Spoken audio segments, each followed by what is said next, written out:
to the updated speed limit. Make sure you honk repeatedly to alert the workers.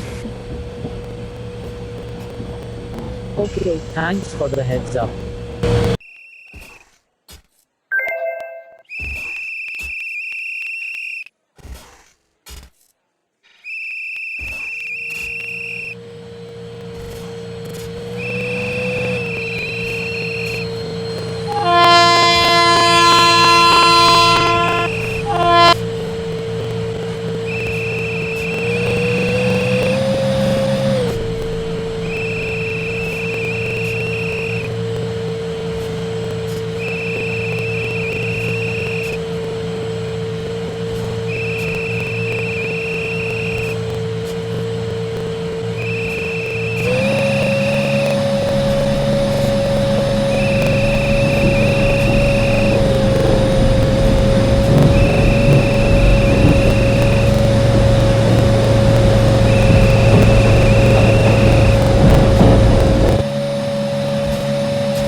This is the station master again.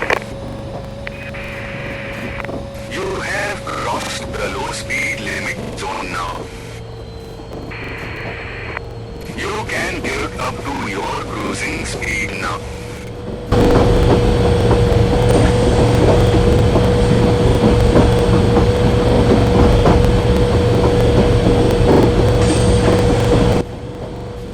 Karthik, have you reached? No, I am still on my way. It's too late. The interview has already started. Rajiv is talking to the press. Sir, what happened out there was incredible. You saved not one but two lives yesterday. Well, I was just doing my job. I did not think it would become such a meet. Did you know that the passenger was Minister's relative? I am just finding out the news from you. How did you decide you needed to take that risky call? Actually, my partner Karthik was strongly against it. But things could have gone. I made a decision that even. How do you feel that the woman is. Well, all I can say